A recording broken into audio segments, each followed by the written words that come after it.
What's good, y'all? It's your boy Sean P. the Blunt God. Hey! And we are back with another reaction stream. And today we are reacting to, a good YouTube friend of mine, Best Generations. Probably caught a couple collabs we've done recent weeks, right? And today's theory video is why Emu is three different people never seen before. One Piece theory and analysis, chapter 1043 and forward. So I was sent this video in the Discord, so I'm like, hey man, I'm always down to react to a good old Best Generations video, right? You know what I'm saying? So that's what we're gonna react to. So, but before I get into that, let me first say, make sure y'all hit that like button and subscribe if you haven't already. Hit that bell for notifications so you know when I go live, right? As well as follow me on Instagram, on Twitter, and on Facebook. And if you're looking for a One Piece group or community to be a part of, we have the One Piece Facebook group and the One Piece Discord. But yes, sir, yes, sir. Let me look at this chat. I see a few chats. We got Best Gen in the building. I think he was here even before the stream started, right? He said, "Yo, what the seen it now on Twitter." He said, I'm even available tonight. Will be excited for the show." Well, let's see. Cause I forgot to tell you guys. I'll tell you guys. I'm doing a double feature today, right? We got a very short video from Marshall D. Preach as well. He sent me. He said he wanted to hear what I had to say about it. So we're going to be doing two reactions today. So Best Gen, let's see how you feel at the by the end of the stream. Like after I'm done reacting. You know what I'm saying? If you're still up for it, then we could do it. Because sometimes these streams are. I know I know it's late where you at. So if you still up for it, cool. And then we got Angel's Room said, "Yo, 4:05 left." Yeah, it was. Hey, you came here in the middle of the countdown, bruh. It's part of the game. Guys, give me one, literally, 1 second.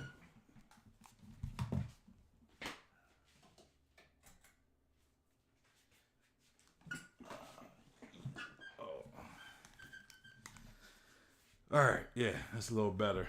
Had to get some air circulating in this room, guys.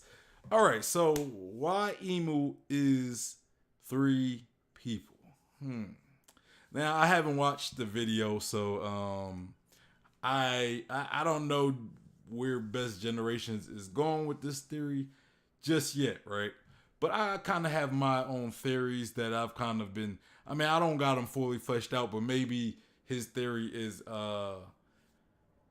coincides with my theory. And I actually kind of had a thought earlier today, right? Like earlier today when I seen this video waiting for me to be reacted to in the Discord, which again, if you guys want to send me videos, if you're a YouTuber and you want me to react to your videos, send them to me. You can send them to me in the Discord. You can send them to me on social media, whatever. Send them to me. Like I said, we're doing a double feature today in the second video from Marshall D. Preach, who we reacted to yesterday. He was like, "Hey man, check this video out." He says short, just check it out. He didn't even say I had to stream it, but I told him, I'm like, look, I'm gonna stream it because I'm gonna stream it because you asked me. Because Marshall D. Preach, I've reacted to him. He's always been a great sport. So, hey, he's came through the chat, showed some love. So yeah, he asked me to react to it. So we gonna react to it on stream. But yeah, Emu, right? Emu. Now I kind of have my own, lately I've been going over this idea of a potential moon god, right? We just learned recently, last chapter, that came out, not the recent chapter that just dropped today, but the last chapter that came out, right? 1044. You know, because I don't know when you guys watch this stream, so I gotta be specific on the chapter. So the last chapter that came out of today, 1044, right? We learned that there was the existence of the sun god Nika devil fruit, right? So that begs the question: if there is existence of a sun god Nika devil fruit, the Hito Hito no Mi model Nika, right? What if there is a Hito Hito no Mi model sun god or moon god, right? Now we don't know who the person's name it might be, right? But what if there is, right? Who would have that? You know, now I have two people that are currently the two top candidates in my head. If there is a sun god or if there is a moon god devil fruit, the two candidates who I believe it could be, right? The two candidates, and that's Blackbeard or Eam, and or Eam, and I'm gonna tell you why I say and or Eam in a second. Let me read these chats. Let me catch up on the chat with you guys. I'm trying to start keeping up with the chats as they go, right? That's what I'm trying to start doing. I can't always do that, but I try not to, I try to respond in a better time than I normally do. Even if I'm reacting to a video, if you guys, sometimes I have to stop just to, state that. But Angel's Room said, can't wait to see the theory going to be my first time too. Nice. Then we got Cube in the building. Shout out to Cube. Shout out to Angel's Room and shout out to Best Gen. I didn't even give them guys shout outs either. So shout out to you guys for showing up. Cube said, nice, Angel.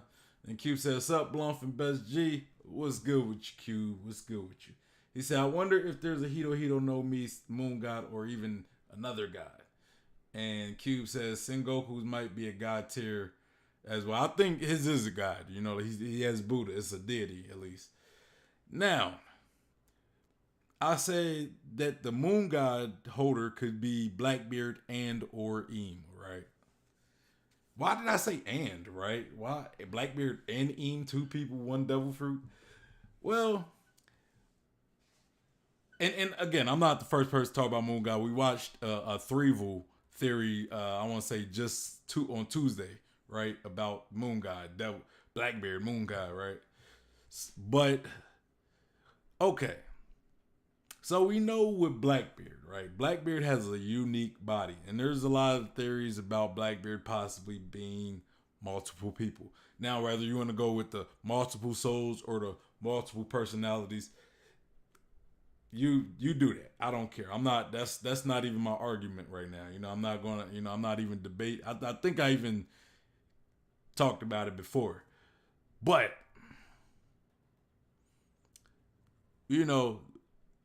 whether you say multiple personalities or theories, whichever one, it's multiple, right? It's three people, three influences on Blackbeard's character. And now we got Best Gen in the house, and he's talking about why Imu could be three people, right? So that's two characters with the potential of having three souls or three personalities, right? So that kind of made me believe. Like, I think once I read the video of this, it kind of, I seen this video yesterday. I think Angel's Room posted it like yesterday after yesterday's stream. But I was thinking, like, when I seen the video, I'm like, Emu, three people. Blackbeard, three people. What if Emu and Blackbeard was the same person? Now, okay, I'm not saying that may not make sense, right? Because we seen Blackbeard as a kid. There's speculation that Eam has been immortal. So again, this ain't something I'm fully thought out. It's just kind of something I kind of came across. Seeing how we getting theories of this theory talking about Eam being three people and the theory of Blackbeard being three souls, three triplets, three personalities, whatever, right? And so you got two theories with two characters being three people. and also the fact that there's theories that Eam could have the moon god devil fruit, and or Blackbeard could have the moon god devil fruit. Like, now I don't know how that worked. Was Eam a kid, or did Eam become a kid? Like, does Eam? Because Eam don't seem like he's necessarily like. What if Eam is possessing Blackbeard's body, right? You know what I'm saying? Like, what if they? I don't know. Like, what if Eam could send his conscience to Blackbeard? Because he's like Blackbeard is a what's the word, like a doll to a degree that you can cast your conscious to. You know what I'm saying? I don't know, like a golem maybe. I don't know if that'd be the word, but like you can cast your, like, what if they share consciousnesses, right? Like I don't know I don't know where to go with this. It's not a theory that I fully thought out. But what if like Eam could take over Blackbeard's body every once in a while, and if he's not in control, it's one of the other two personalities in Blackbeard, right? But Eam is one of the three personalities, and he could kind of go in and out of Blackbeard, and maybe Blackbeard could, like when Eam possesses Blackbeard's conscious, maybe one of Blackbeard's conscious possesses Eam's body. Like, I don't know, like the one that's not in Blackbeard, right? Like, I don't know how that would work, but it's just kind of something that just kind of hit my mind, and I'm just kind of currently still working out, right? Still working it out in my mind. But let's see. But we're gonna see what Best Gen has to say, right? Maybe he might say some stuff that may connect some of my thoughts. I don't know. Angel's Room says Sengoku should be the most OP person in One Piece. Why? Because he got the Buddha devil fruit. I mean, maybe there's other godly devil fruits, right? So maybe the Buddha devil fruit is just not the most OP god, right? Maybe Nika is a more powerful deity in the world of One Piece than Buddha, right? Because Buddha in One Piece was never really confirmed as an actual being, or at least he's not confirmed as being important in the world of One Piece, right? Nika was.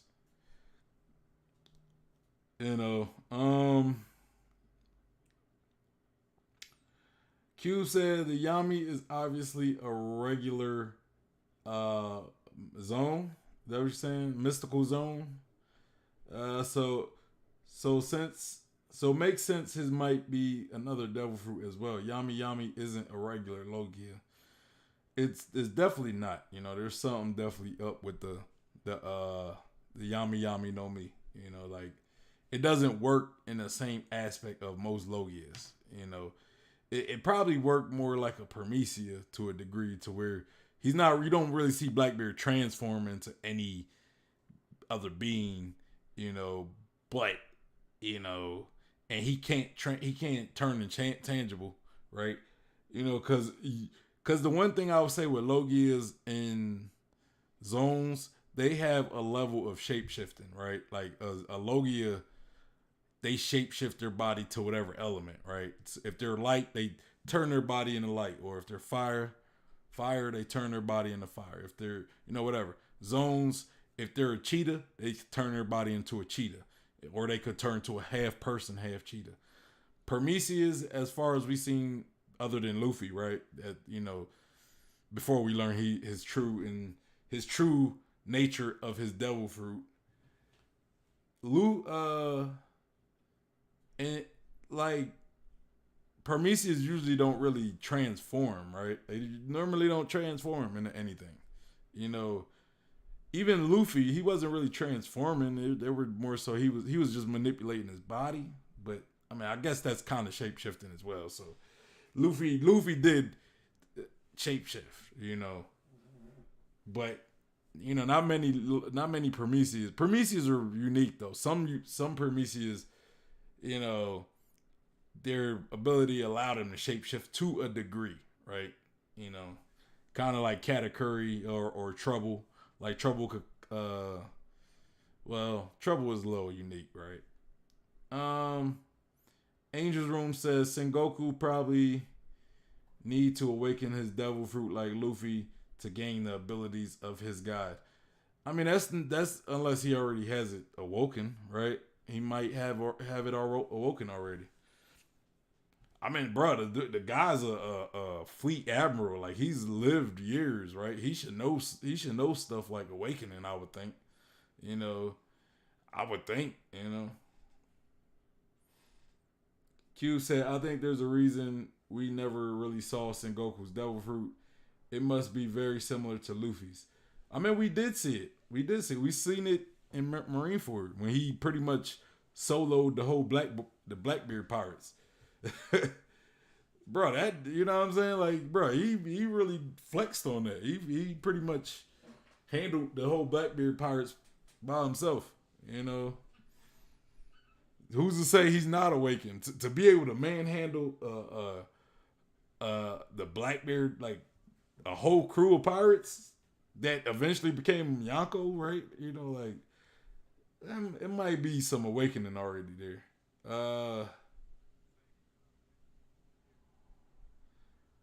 Cube said it must be very similar to Luffy's. It's basically the same mystical zone. Angel Room said, yeah, he probably know of awakening, but hasn't awakened it yet. We don't know. We don't know. I don't know. You know, just because he hasn't shown it, don't mean he can do it. You know, we just never really seen him in the situation where he actually had to. Like really go all out. To have to awaken. Like we seen him pretty much handle Blackbeard.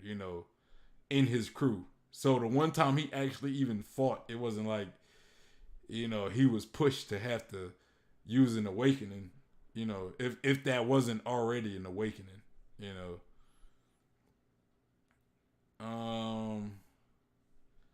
Q said we only saw the giant form. Well, we only saw whatever we saw. We don't know what that was.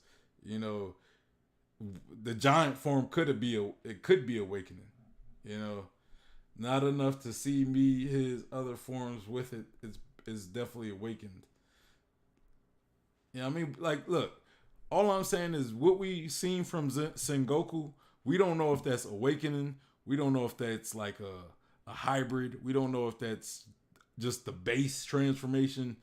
Because it's the only thing we've seen from him. So we don't have nothing to really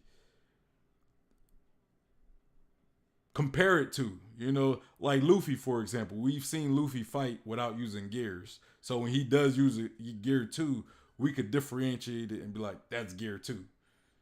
And then when he uses gear 4, we could differentiate gear 4 and gear 2 in his base form, or his base abilities. Sengoku, it's like, that's all we've seen from him. I don't know if that was just a base, like his weakest transformation, or if that was his strongest transformation, like that's all I'm saying, I mean, if it was his weakest, bro, he like manhandled the Blackbeard pirate, so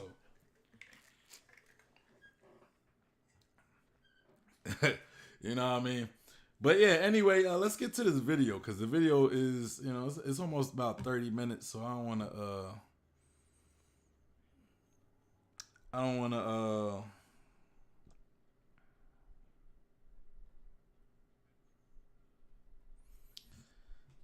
to, waste too much time. Angel's Room said, Hito no Mi model.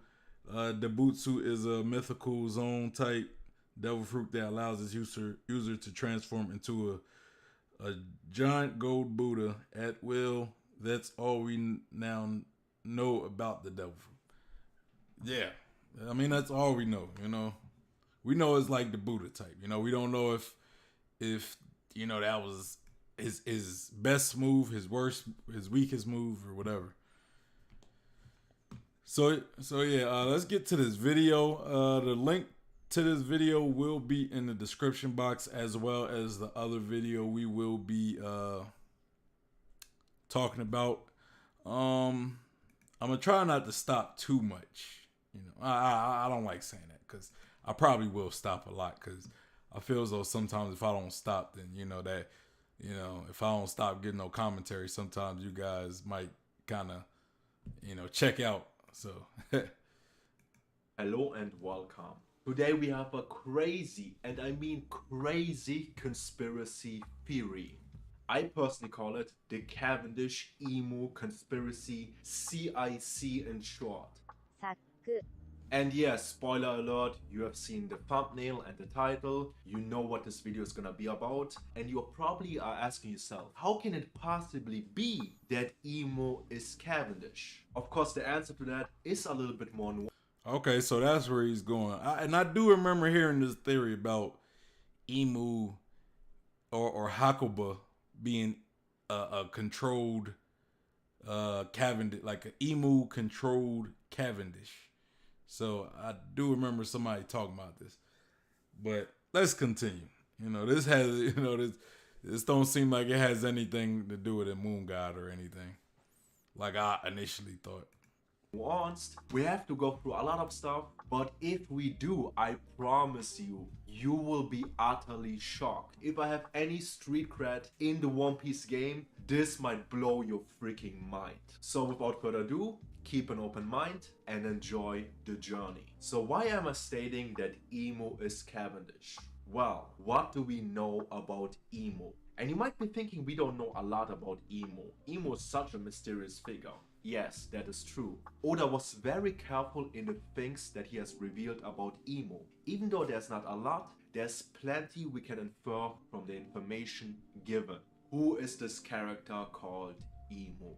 Emo was introduced during the Reverie when we find out the truth about the world government. At that point, we knew that the world government consisted of over 170 countries and that the Gorosei are believed to be the highest authority in the world. And a very interesting plot point has been introduced at the Reverie with the empty throne. It is stated to us that nobody is allowed to sit upon that throne. Otherwise, that person would be the king of the world. And all the kings who want to participate in the world government, they pledge their swords in front of the throne, signifying that there's not a single individual ruler of them all, and that all kings are equal before this throne. It is a symbol. Bro, I did love that moment though. That chapter, how we pretty much contradicted everything, right? Like Eames' whole existence. Like they built this throne up, and then I think it was within the same chapter, or maybe the next chapter. I don't remember. But the next chapter, we see Eam walk up to that throne, and the same throne that they pretty much built up to be like nobody sits in this throne because it's all the swords that the kings planted there to signify like there's no one ruler. Then we come to find out, yes, there is a ruler, and that is Imu Sama. Im Sama. Let's continue. Of peace. Though we find out that is a lie, that is a fantasy. In truth, the great Emo sits upon his throne, and Emo stands above the Gorosei. And then you see the Gorosei take that knee. Like these are the same guys we thought were like the pinnacle of the world government's power, right? Power structure. We all thought it was the Gorosei, and it's wild because I think how I kind of see it, the Gorosei are like a secret society in themselves, right? They're already kind of a secret society where I think that only a few people know about them. Like maybe the Yonko, the Celestial Dragons, maybe some of the world like nobles, like the kings of the world. Some of them might be aware. Well, yeah, I would say them as well. But outside of that, they're probably kind of like hush hush, right? Like the Gorosei, I would think. Maybe not. Maybe they're pretty popular around the world. But let's say they're secret, and then Eam is even a higher secret, right? He's even the higher secret because I would say the only people who know about Eam are probably the Gorosei, maybe some of the guards that stay in the throne room or they work around the throne room. Like maybe very few people, right, know about Eam, and then probably just a little bit more know about the Gorosei. Like we already seen like Shanks know the Gorosei exists. Angel's Room said the whole world know the Gorosei exists. That's why they're respected a lot. Do they? Because we don't really see the world talking about the Gorsei. I mean, obviously, like, top officers like know about them, but I mean, I guess maybe, because they're, now that I think about it, like Akainu knows, but Akainu would know. I think he would be in a position to know. But like, I don't, it don't seem like they're really talked about among like common folk, right? Let's continue. But yeah, maybe you're right. Maybe I'm just tripping right now. Maybe I'm tripping.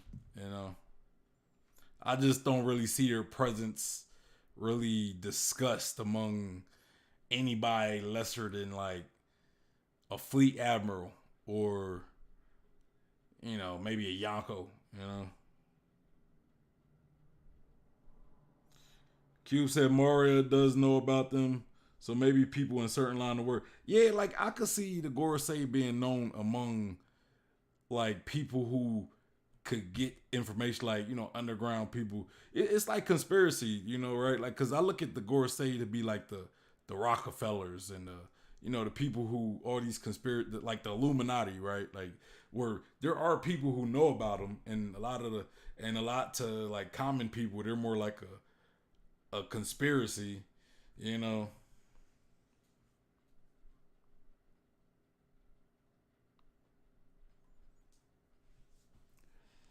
Angel Room said they say something about the world knowing them in reverie. Well, you can send it to me. You can send it to me. But again, like I'm saying, uh, like all I'm saying is, are they known? Yes, but are they like known among just like common people?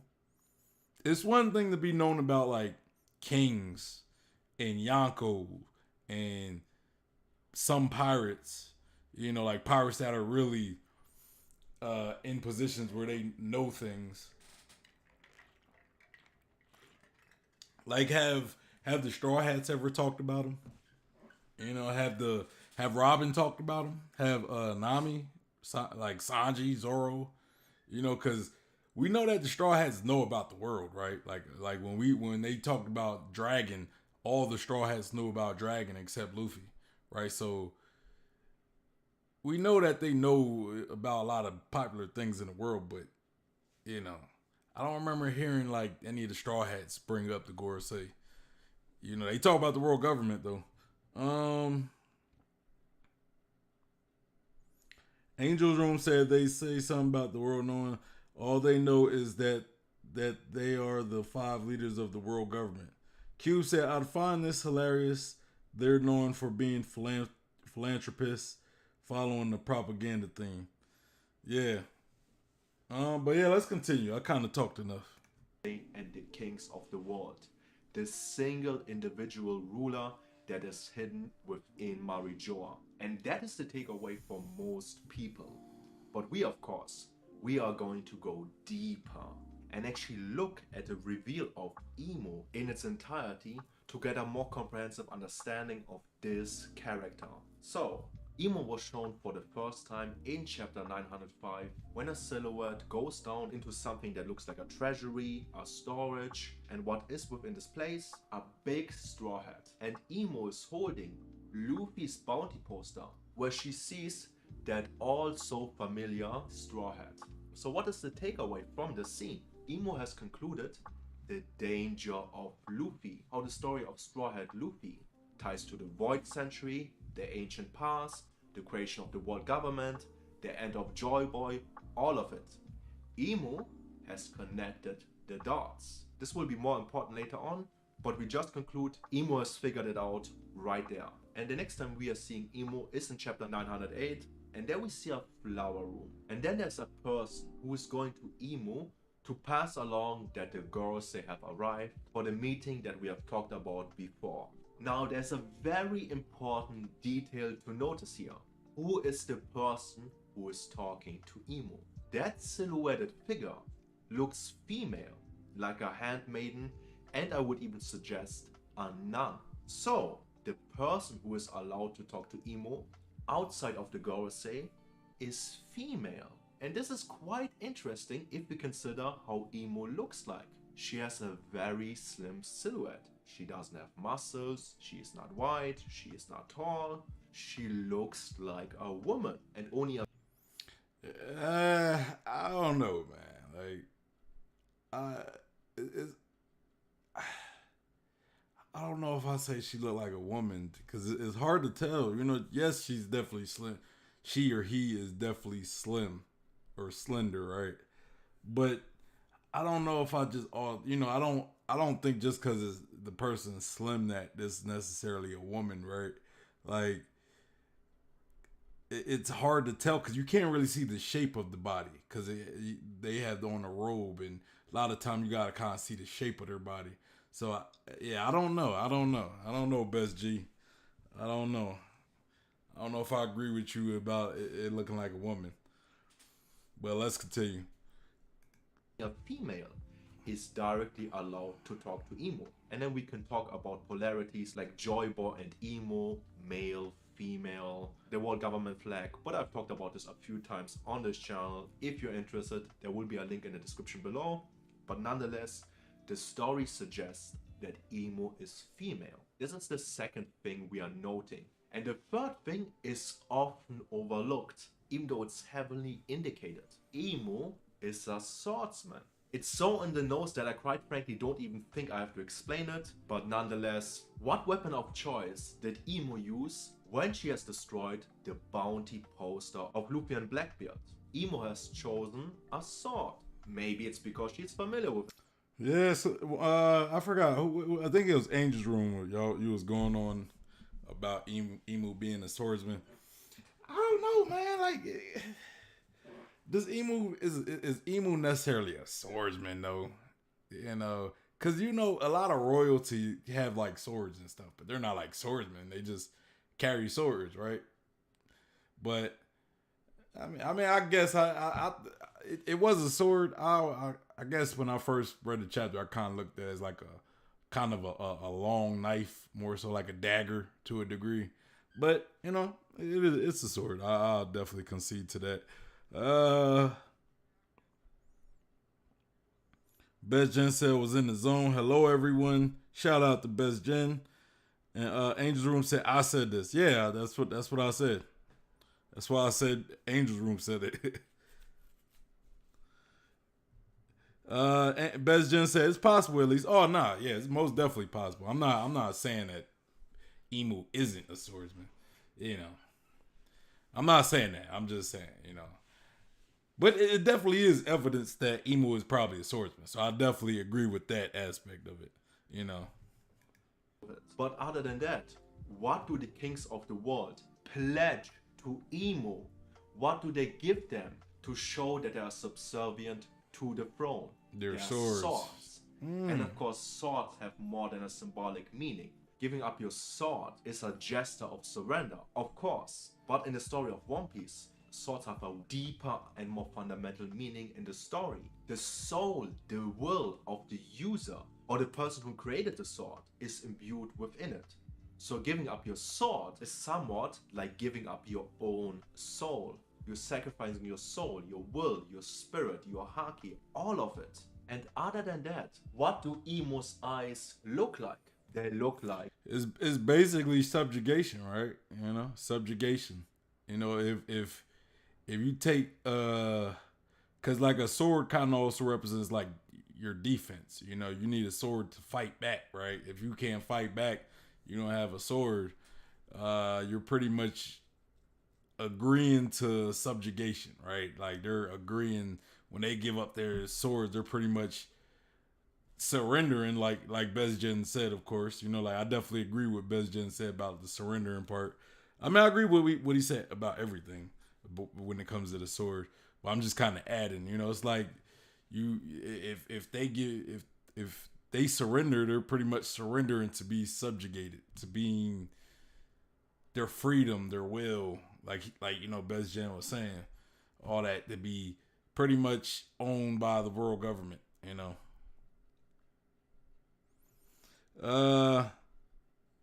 Bezjen said, I like that subjugation. Word of the day, subjugation, folks. Let's continue. Like Mihawk's eyes. Who is a swordsman? Huh, what a quinky dink. So we note the third thing, Emo is a swordsman. And then we have the fourth thing about Emo that we can almost definitively state. Emo is immortal.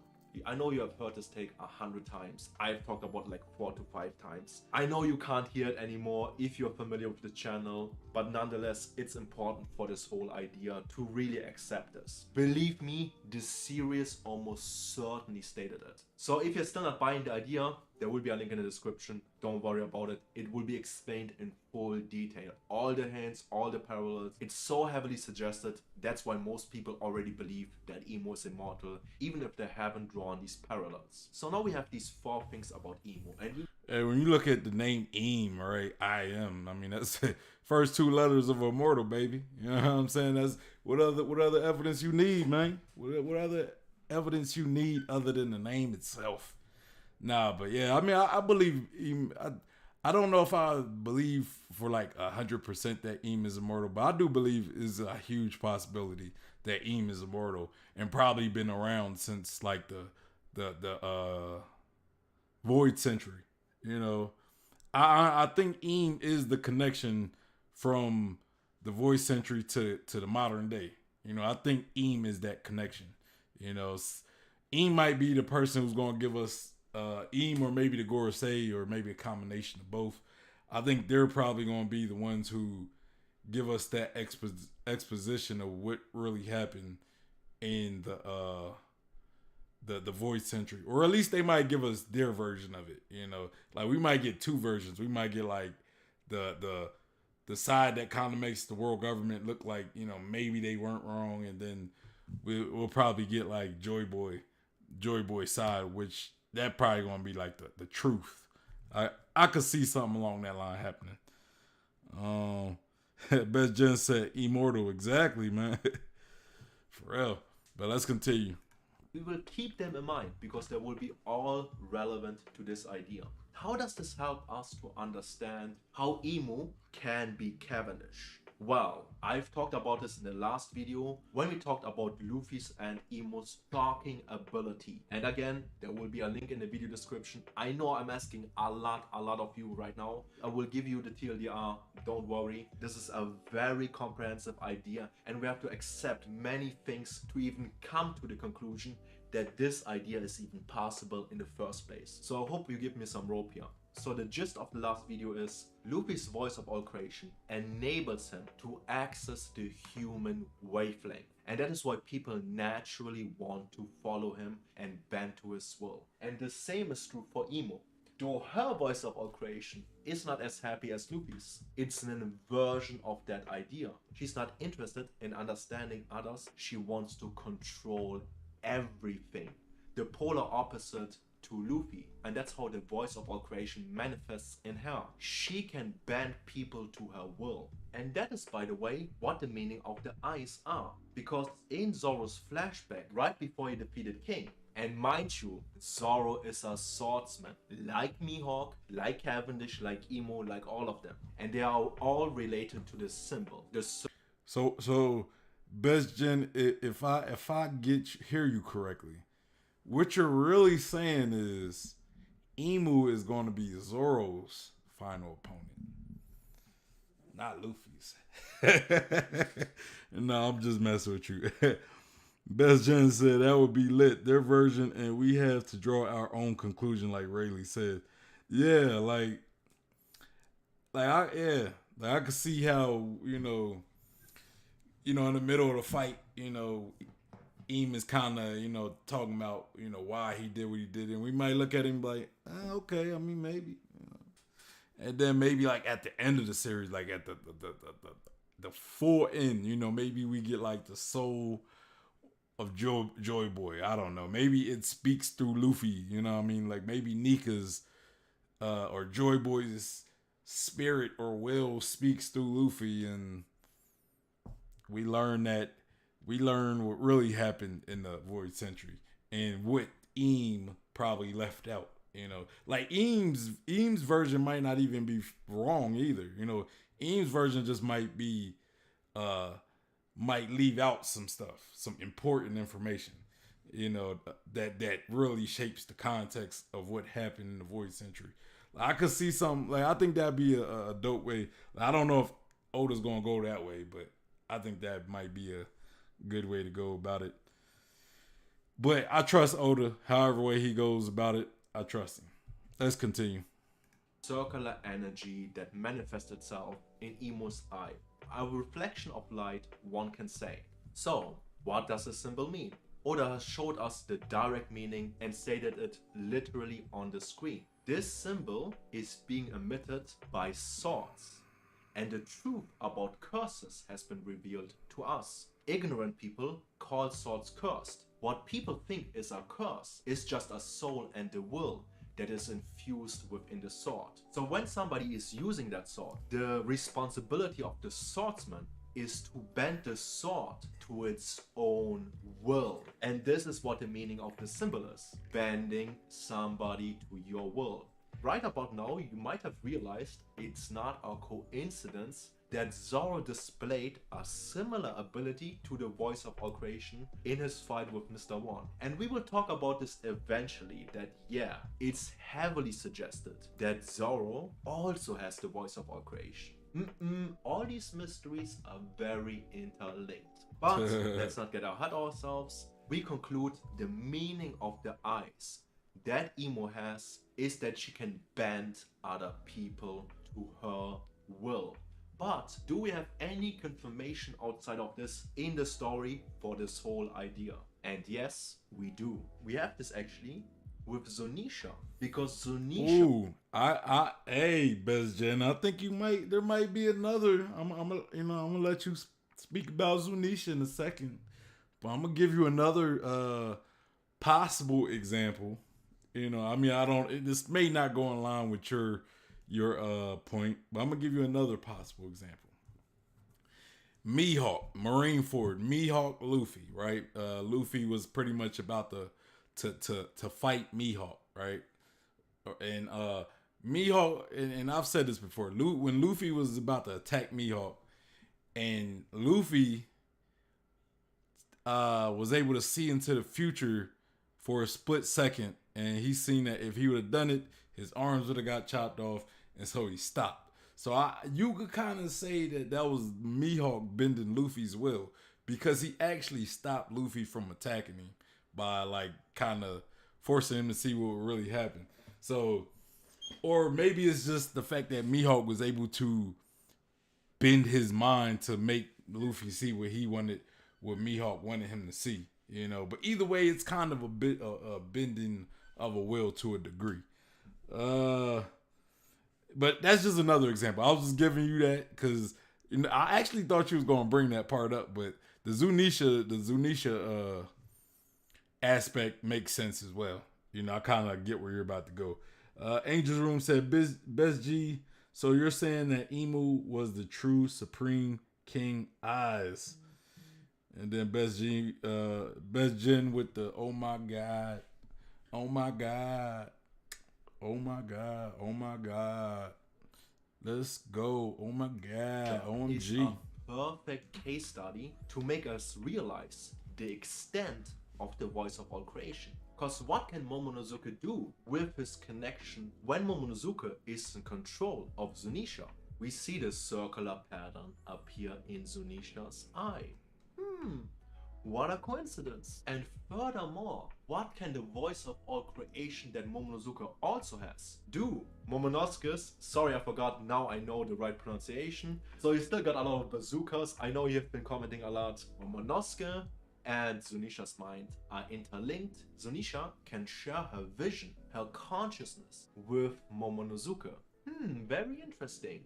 And there's something else other than that we can conclude is within the ability of the voice of all creation. Because at Zou, Momonosuke was a little kid. And only when he was on top of Zunisha, he was able to perceive it. But this changed at Wano. When Momonosuke grew up, to an adult man, and then he was able to link his mind with Zunisha from a long distance, basically from the center of Wano to the front of Wano. Coincidence? Or is this maybe set up to make us better understand what is possible with the voice of all creation? Because now that we understand all of this, we can finally realize how Emo is in control of certain human beings. Yes, indeed.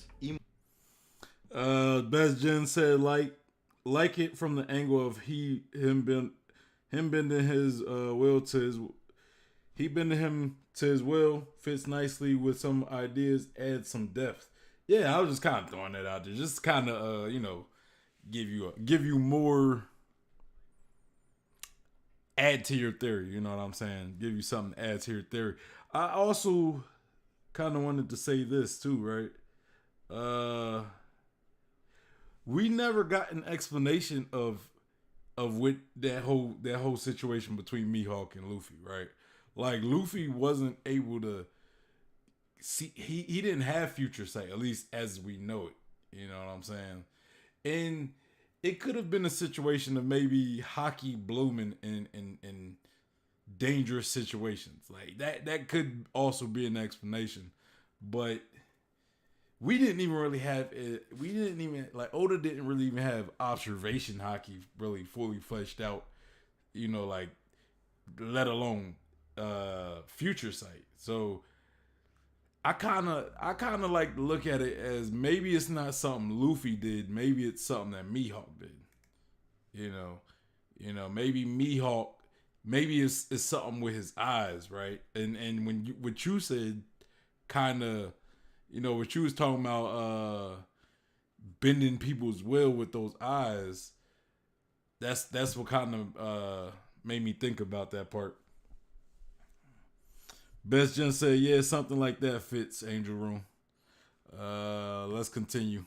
Emo has the voice of all creation, access to the human wavelength. She can link her consciousness with human beings, see through their eyes, and maybe control them to a certain extent. And all of this is possible from a long distance. Yes, Momonosuke basically had island range or something like that, but of course Emo is on a complete different spiritual level than Momonosuke. She's quite frankly at the peak, somebody very similar to Joy Boy, the max spiritual growth. So from logistics, Emo is at Marijoa at all times, and wouldn't you know, what is basically the first island in the near world closest to Marijoa? Punk Hazard is basically at the start of the new world, and Dressrosa is the island right afterward. First island, second island, you can quibble about it, but nonetheless, geographically, it's very close to Marijoa.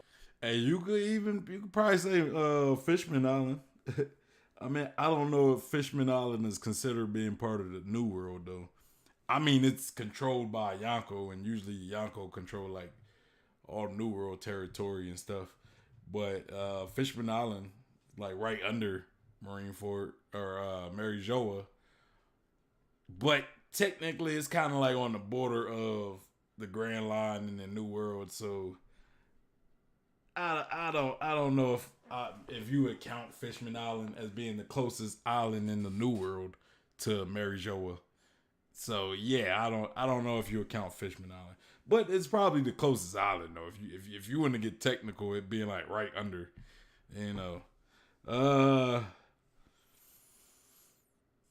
Best Jen said, "Bruh, Fishman Island for sure. Even the Eve tree goes there. That probably reaches to Marijoa. Yeah.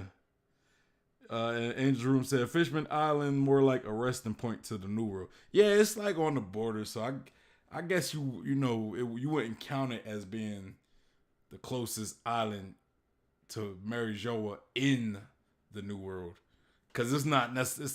It's technically, I wouldn't say it's technically in the New World, but it's controlled by Yonko, so Yonko's pretty much operating the New World. So I guess it depends on how you look at it, right? Let's continue. And maybe Best Jen said, I said New World but pronounced the bad. It is what it is. I know I'm pronouncing stuff bad all the time. You know, I'm the last person that's gonna say anything about bad pronunciation. I'm the last person. Maybe this is why Marijoa is where it is, so Emu can control people and kinda know the status quo of the world when stuff goes wrong and what to do about it. That's Could good. Good explain point. a lot of stuff. But I've like not a told you a satellite. certain thing yet. When we go back to the very scene, there were actually multiple pictures there. We have Vivi, we have Shirahoshi, we have Blackbeard, and of course Monkey D. Luffy. Now, we're gonna exclude Vivi. This probably warrants an entire video. Emu has a personal connection with the Nefertari line, and Vivi looks like her ancestor did. This is totally plausible if you just accept that Emu is immortal, lived during the Void Century, knows about all the dealings there, the starting 20 families. But of course, the story is a little bit more nuanced than that. There's a mystery regarding the Nefertari line, that the Nefertari line somehow aligned with Joy Boy. They didn't become celestial dragons like the rest. They hide the mystery of the pornoglyph. There's a lot to talk about there. Emo didn't cut up Vivi's poster because there's a personal connection there. But how do we explain the other three pictures? For Shirahoshi, we have a huge problem that can be solved with this entire idea. Because there's the question, if Emu knows about Shirahoshi, the threat that she represents, therefore Poseidon, why didn't Emu get rid of the fishman, and in particular the royal line? If she knows about Poseidon and that Poseidon had a connection with Joy Boy and a promise and all of this history we know about, why is she still alive? And why does Emu now know the threat of Shirahoshi? There is actually a character that people cite regarding the... I would think that Shirahoshi, right? Poseidon, like as much as Poseidon holds a major threat, you know, simply just the fact that it's a new ancient weapon, right? Like think of Poseidon as a gun, right? A gun. A gun is dangerous. A gun could kill you, but a gun will not kill you unless there's somebody to pull the trigger, right? Like, you know, if I lay a gun next to your head while you sleep, it's not going to like the trigger's not going to pull itself and kill you, you know. So you're not in any real danger if a gun is just laying to you next to you, right? So, and I kind of look at Shirahoshi like that. Like she's a weapon, but that's it, just a weapon, right? It still needs the trigger pulled, and I think the person to pull the trigger would be Joy Boy. You know, Joy Boy is that person to enact this great plan to pretty much possibly unify the world, right? Like we know that the Sea Kings are going to pretty much navigate with the Noah, right? And now there's been different arguments of what's the purpose of the Noah, right? Like we kind of had a debate in this channel, like because I was on I pretty much said like I don't get why the Noah is there, like because I kind of believe that the story was implying that the Noah's purpose is to move the fishmen to the surface, to some island on the surface or whatever. But I'm like, bro, like fishmen, they're fishmen. They don't need a boat to go to the surface. Like they don't need to be taken to the surface. They're fishmen. They could swim, right? Or ride on a whale or something. You know what I mean? Ride on some Sea Kings, just so they don't have to like expend all that energy going to the surface.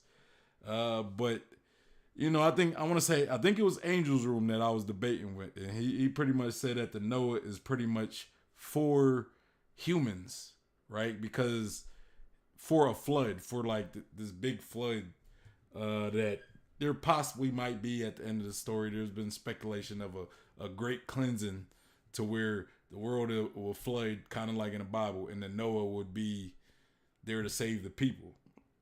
So, but yeah. So I kind of assume that Poseidon's point might be to navigate people, right? To use the Sea Kings to keep humanity to navigate humanity or whatever, right? In case of this great flood. But she can only really act if there's like, let's say, a plan in motion, that's caused by Joy Boy. Joy Boy is probably the person to use these ancient weapons.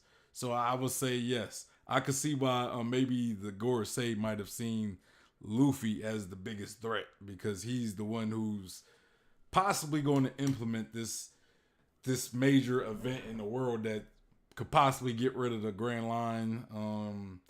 Might flood the world. Call like getting rid of the Grand or the Red Line might cause the weather to go into chaos for a while and then cause a flood and just spitballing here though. Just spitballing. Best Jen said, that's right, you are onto something for sure. Angel Room said the Noah ain't for fishmen.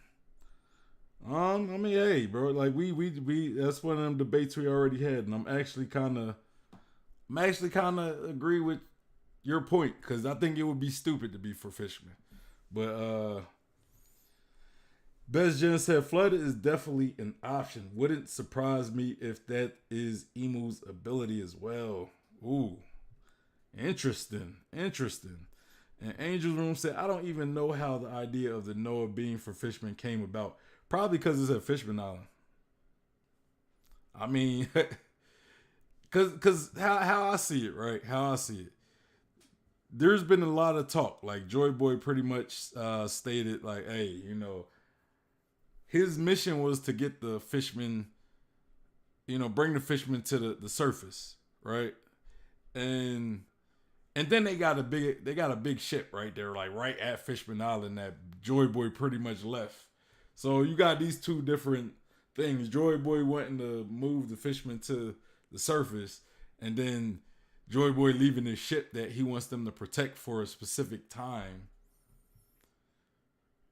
It makes sense why people, people could kind of think that the purpose of the ship is to get the fishermen to the surface, And Best Jen says, Sea God Emu Crew. Oh, I actually kind of like that. Why, right? Why do I like that? Now, in the beginning of this theory video, I said something about like Blackbeard and Emu pretty much being the two candidates of a possible moon god, right? Because we got the existence of the sun god. So maybe that's also implying that there's the existence of a moon god that we're just not really familiar with just yet.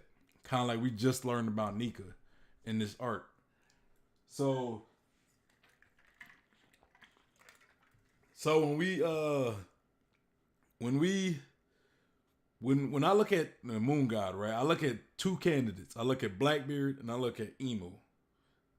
Of like maybe Yami Yami no Mi, because kind of like off the theory we've seen from Threevil, he talks about the Yami Yami no Mi looking so much like the Gumu Gumu no Mi, right? So maybe the Yami Yami no Mi is like the identical fruit like the Gumu Gumu, right? Like maybe it has a secret. Maybe it's the god fruit, the god devil fruit, or the moon god, where the Gumu Gumu is the sun god, right? And then when I seen this video drop, when I see Angel's Room send me this video, I thought like, Emu, 3 different people. Blackbeard, 3 different people. Possible moon god. Blackbeard, possible moon god. Maybe there's some relation. Maybe Best Jen is saying that maybe Blackbeard and Eam are the same person, right? Maybe since they're both 3 people, they're each part of this 3 personality or 3 souls. But I'm kind of thinking differently on that, right? Maybe Blackbeard maybe he does have the moon god devil fruit. Maybe Eam has the sea god devil fruit. I'm just saying. I'm just throwing that out there. Or maybe he has like a different god. You know what I'm saying? I think the sea god would be pretty OP because if he has the sea god devil fruit, that might mean something along the line where the sea doesn't affect him. Because where everybody else is pretty much all other devil fruit users are pretty much cursed by the sea. You know, since he being the sea god, you probably wouldn't be cursed, so you'll probably be able to be in the water or whatever. So we could potentially have the sea god, moon god, sun god, or something like that, right? Like you get, you know, I don't know, or the earth god maybe. Like I don't know. Angel Room said, yeah, but they don't need the ship for that. I agree. Best Chin said, unironically, my secret take that I love too many implications and meaning. Hey man, that's cool, bro. That's cool. If you know, it's all good. It's all good. Ain't nothing wrong with that, Best Jen. Angel's Room said they were on the right path with the fisherman going to surface, and I don't think Joy Boy ever said he was trying to help fishermen go to the surface. He just said sorry, I think. I mean, why was he sorry though? He had to be sorry about something. Best Jen said, "Oh wow, didn't think about that angle at all." Luffy says he wants to become the king of the sea. And he is not talking about defeating Blackbeard, depending on your interpretations. I mean, it really ain't. He really ain't. I just think he probably might want to beat Blackbeard for what Blackbeard did, right? Like I think that's more of a personal situation, you know. But yeah, let's continue. I think he has to beat Blackbeard, and he's probably gonna have to beat Eam as well, just to destroy the world government. You know. Let's continue though. The eye mystery all the time, and you probably know who I'm referring to. It's Caribou, and he has green circular eyes. This will be important when we talk about Cavendish, but yeah, the color green is not a coincidence in the slightest. Caribou is the only character outside of the Royal Line and the Straw Hats who knows about Poseidon. And only after Caribou knows about Poseidon, Imo has concluded the threat of Shirahoshi. This of course could be a happy coincidence. We have two more posters to talk about, Luffy's and Blackbeard's. And now we're gonna talk about what you all came for, the Cavendish Emo conspiracy. Because wouldn't you know, there is a mountain, and I mean a mountain of evidence to suggest that Emo has control over Cavendish. Now that we understand Emo's abilities and what is possible and suggested with the Voice of All Creation, her controlling Cavendish should make a lot more sense than at the start of the video. Sorry guys, we had to lay all this groundwork, otherwise you guys wouldn't have accepted it. I had to do it, sorry. So, what happens at Dressrosa? We get the introduction of this interesting character. What is told to us about Cavendish? He's very attractive to women. So if you consider that Emo is female, wouldn't she pick a good looking guy? I think that makes sense, right? I'm not crazy here. So, Cavendish is extremely attractive. And what does he use as a weapon? He uses a singular sword, like Emo does. And now compare the swords of these two characters. Yes, they look the exact same way. What do we find out about Cavendish? What are the weird character traits associated with him? One thing is, he absolutely hates the worst generation, and in particular Luffy. Why? Because there are more famous than himself. More famous. Wait a second. If you know how I could see this theory playing in the let's definitely go with like this theory is true, right? Let's go that route. You know how I could see this theory happening. Let's say at the final arc, right, where Luffy is pretty much going after Eam, right, and maybe he has Cavendish with him, right? Maybe Cavendish is with him, and they both they both they both like enter the chambers of Eam, and then that's kind of when we get that reveal there with Cavendish pretty much betraying Luffy. Like that'd be kind of funny. I'm just saying if this theory does really like turn out to be the case, and then Cavendish is with Luffy when he goes to encounter or goes to confront Eam, bruh, and then Cavendish pretty much stabs Luffy, like while he's like talking to Eam. You just see like this blade go through Luffy. Man, that'd be wild. Best Jen said, "Let's roll." And then he said, Whitebeard situation. Yeah, oh, kind of like, yeah, what's the name? Squiddard or Squaward. I can't remember the dude's name.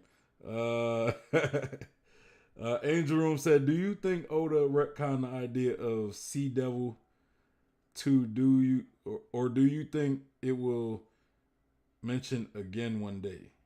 Sea Devil. Expand more on what you mean. Retconning the idea of the Sea Devil. Like, I guess explain more because I'm a little confused. And Best Chance says, "Same mind, dude." Yeah, man, that'd be wild though. I think that'd be funny if it end up turning like that and we predicted it. That'd be wild. Like I swear to God, if Cavendish is with them when they go to pretty much take on the Gorosei and everybody, and Cavendish is with them, and then it's kind of like everybody starts breaking off, but Cavendish stays with Luffy. I'm telling you, that's all the confirmation I need. That's all the at that point when it's Cavendish running with Luffy. That's all the confirmation I need. Angel's Room said devil fruit are said to be the fruits of the Sea Devil. The fruits of the Sea Devil. What Sea Devil? Hey, Angel's Room. I'm not gonna lie. I'm confused. I don't really know what you're talking about. But you said that was said in the East Blue. I don't know, man. I'm really confused right now. What you said. We probably have to have a discussion more about this, maybe after the video or something. Maybe we could kind of dig into what you're saying a little more, because I'm confused right now.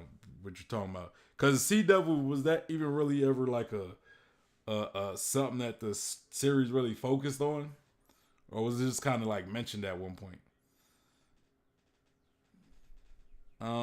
Best Gen said future sight activated. That was said in East Blue. Oh yeah, you said. And Best Gen said, "Ayo, that's a fact. Oh my god, that solves it. Emu is the Sea Devil, obviously." Best Gen said pirates say from their perspective that it's the Sea Devil creating them. Sorry, I'll wait, but this is insane. I remember the Shanks panel with Buggy, right? Okay, so Sea Devil. I don't know, man. Like I don't really have a thought about. I don't know if I would say it was retconned or not, because I gotta really understand. I gotta get the context of what when they was talking about the Sea Devil, and then you gotta break down why you believe it's being retconned. You know what I'm saying? Yeah, maybe Best Jen to have a better answer for you than I do at the moment, because he seems to know what you're talking about better than I do. So I'm gonna let Best Jen answer that in the chat.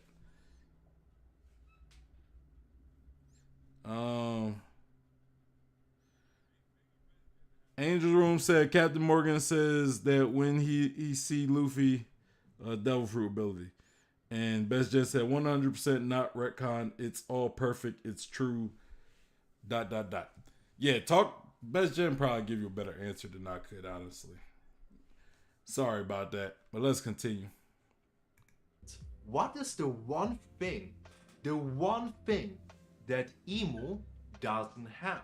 What is the thing she is not allowed to have? Even though she can have everything materially in the world. What is the one thing she can't have? Freedom. She can't be free. She can't go out and do stuff. That's what I'm assuming. But let's continue. She has no fame because of her unique position as the shadowy ruler of the world. She is not allowed to be famous. So, if Imu is taking control over somebody, wouldn't she take control over somebody who has an affinity for fame? Check again. And what does Cavendish tell us? What did Cavendish do uniquely in the story? Nobody has done this ever before. He cut up the bounty poster of Monkey D. Luffy because he was upset with the notoriety, with the fame, with the spotlight that they have gotten. And who is the only character? So what you saying, Best Gen, what you telling me is when he was cutting up all them pictures, he wasn't cutting up Luffy's pictures because he was a threat to his reign or whatever. He was cutting up Luffy's pictures because he don't like Luffy taking the spotlight from Cavendish. Well, him as Cavendish. Now I don't think that's what you're saying, but I'm kind of joking. I'm kind of just joking with you a little bit. Angel Room said, okay. I was just asking because I don't think the Sea Devil has been mentioned since East Blue. Yeah, that's kind of why I'm kind of confused what you're talking about. And nobody ever talked about it. And Best Gen said, exactly. No, it's true. That's what makes it so funny and embarrassing. Oh, you talking about I get what you're saying, why he cut up Luffy's Afterward.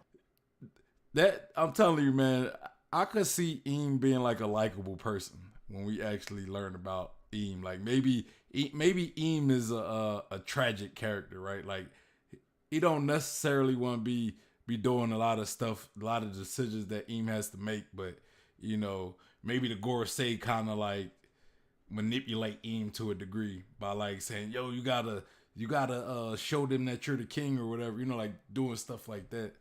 So and Eam is really just you know, she just wants to go enjoy life and stuff, but you know, she's kind of imprisoned to having to be like, it's wild that would be a idea. You're a prisoner of the crown, you know, you're a prison to the crown or the throne, you know, like you're a king that don't necessarily want to be the king of everything, but you kind of have to, right?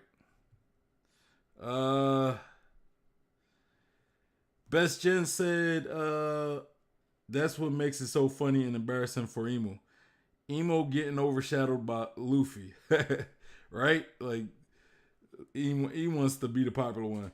And then we got Adam General Kai. Shout out to Adam. He said, I think Emo could be a total Nami situation. What like what you mean Nami situation? Like just part of the crew, just in the just there to get some money. Just try and get some money, trying to leave. Like Eam is there to try to steal all the treasure from Mary Joa, but they won't let him leave. Like every time he try to escape, they always catch him. Like, hey, Eam, where you going? You can't go out there. You gotta, you know, it's not safe for you. Angel Room said, if Eam is female, I could see her being a sad character, but if Eam is male, it could either way. I actually kind of agree with that. Adam says, like originally with Arlong type thing, but maybe the church. So you're saying that the Gorosei is kind of keeping Eam in prison. Is that what you're saying? Kind of like Arlong kept Nami in prison. I feel like that's what you're saying. Let's continue. Who has done the same thing as Cavendish? I think you know the answer. It's Imu. Imu has cut up Luffy's bounty poster. It should be a little bit crazy right about now, don't you think? Especially if you consider that Imu and Luffy are opposites of each other, thematically, what they believe in, what they represent in the story. Luffy is somebody, when he meets somebody, he tells them straight to their face, I am going to be the man who is going to be the Pirate King. Whereas Imu is in hiding. She's not telling anybody in the world that she's the king of the world. We get the story of how Cavendish became a pirate, and we see where he comes from. And yet again, the parallels to Imu are almost undeniable if you have a real-life understanding of what the Marines truly are. Because in Cavendish's backstory, he's from a country that represents London, Great Britain. And Great Britain was the country that created the Marines to fight piracy. And what do we see in the background? We see the night and the moon, the two things that the world government metaphorically represents in the One Piece story. And then we find out. Hold on, I kind of noticed something. I mean, I don't know if it means anything, but I just kind of wanted to point it out. On the top panel, it seems like the moon is a full moon. It's kind of hard to.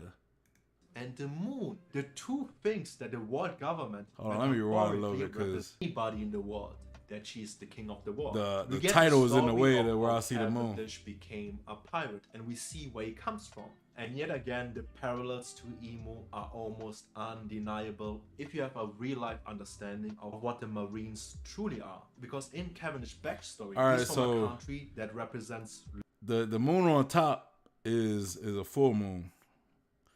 But the moon down here it's a crescent moon. So, I mean, I don't really know if that means anything. But one moon, I don't even know if this is the same night. It looked like the same night, though, right?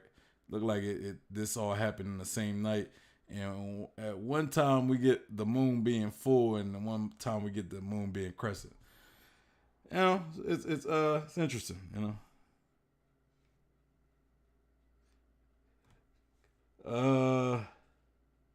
Angel's Room said, yeah, like Doflamingo keeping the Tontada princess enslaved because of her abilities.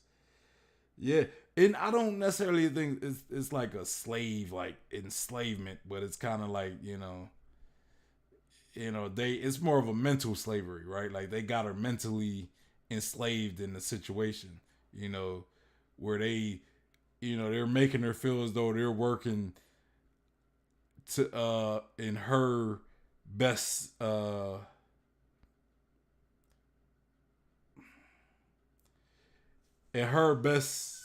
forgot. I'm sorry, y'all. I'm having a mind fart right now. Like they're working for her protection and everything, right? So everything they're doing is in her best interest. That's the word. God dang, I'm having a brain fart right now. Yeah, so they're pretty much manipulating her, talking about like, hey, I'm working in your best interest, like some that type of slavery. Not like they're like whipping her and beating her and being abusive and threatening her. Nothing like that type, but more of a hey, you're the king, Eam, so you can't do this, you can't do that. We gotta protect you. You gotta stay here. We can't let you go nowhere because we gotta stuff like that. To where it's just she can't really do much.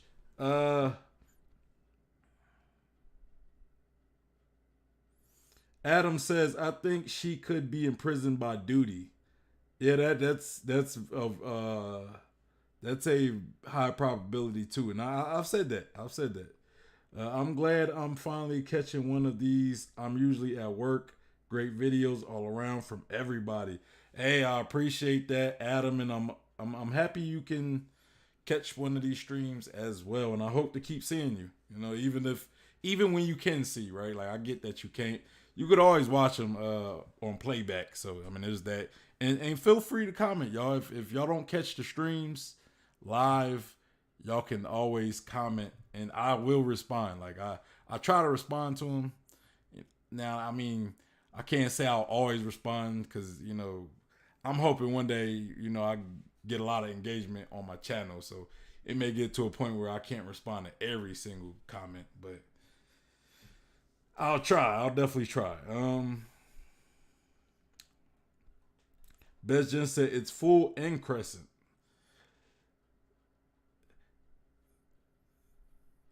I mean, yeah, but I mean, I guess maybe it's the cloud in a way. I guess. I mean, maybe that's why. I guess. Well, I don't think she's the victim at all. She will be the most evil witch ever. Pre-Luffy boa on steroids, bro. The way she sat in the chair, that look, she owns them. I mean, I could see that probably being the case, you know.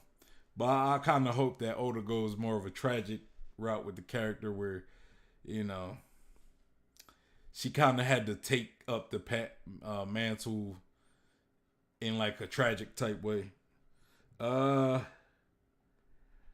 Angel's Room said, "Yeah, I agree with Best Jen. I think she's going to be a Medora type character."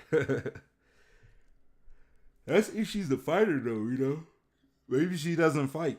You know, maybe she doesn't fight. And then Best Jen said, or I read that already. Adam said, "I really wonder because we've seen the evil witch many times, but we do see a lot of nice princesses." Or he said, and then he said, like, we're almost due for a reversal, but that could be like a villain reversal, like a sympathetic female villain. Best Jen don't like the idea of Eam not being mean and nasty. Mean and nasty. And then Adam says this could go to Naruto level 9,000 if she's just crazy evil. At this point, though, seeing that we got this new Luffy power up, we might have to go that route. Now, I don't think we should go like the DBZ level route, but we might have to go more towards like something a little over, a little above what we've seen in One Piece, right? Angel Room said might have sad backstory, but will believe everything she's doing is 100% right. Yeah, I still believe she believes what she's doing is right, but I believe that it could be that way and still be somewhat tragic. And Best Jen said, I like that VV Princess Emu Witch connection of the past. Goda can only be real about women. I'm not even gonna touch that one. Oh man. And then Angel Room said, and I feel Luffy will meet Emu a few arcs before the final battle. Ooh, like I kind of like that. I think that should happen, right? I think that should happen, so we could build to Luffy having to work back up to see Emu again. I kind of like that. Let's continue. Best Jen saying concern or concerned Doge. London, Great Britain. And Great Britain was the country that created the Marines to fight piracy. And what do we see in the background? We see the night and the moon. The two things that the world government metaphorically represents in the One Piece story. And then we find out how Cavendish became a pirate. During the night, Cavendish was possessed by an entity, by a personality called Hakuba. And that personality indiscriminately cut up people. And that personality, mind you, is insanely strong. It basically one-shotted every single person in the Colosseum in a split second. So that personality is insanely strong. That is like a feat that we can imagine maybe Mihawk do, and possibly even beyond that. One-shotting everybody in a split second. This is what the personality of Hakuba did. So it is suggested that Cavendish is prone to being controlled by another personality. Furthermore, that personality is insanely strong. One could say world class. And if your mind is not blown already, we also find out that Cavendish became a pirate because of Hakuba, because that personality took control over him. And you might be thinking, why does Emo want to become a pirate? This is a hole in the idea, isn't it? No, that is part of the point, because that of course is a truth about Emu that many in the community haven't realized yet. The truth of the world government, the thing that the world government wanted to cover up, is that the world government used to be pirates. Emu started off as a pirate. And that of course makes sense if you consider that the ancient kingdom was the established order at that time. The world government was the uprising force against it that overtook it and then became the order. And this is, by the way, exactly word for word almost what Doflamingo told us at Marineford. He stated, Marines, pirates, what's the difference? The ones who stand on top are the ones who decide what justice is. And the meaning of marine and pirate switched places many a times in history. And when was the last time this change happened? During the Void Century.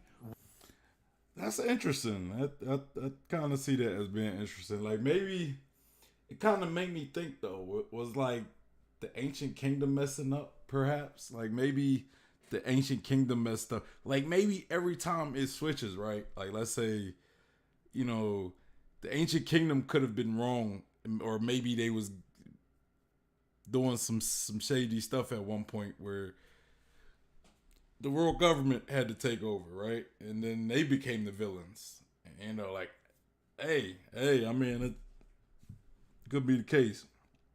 But I just had a thought, man. I just had a thought.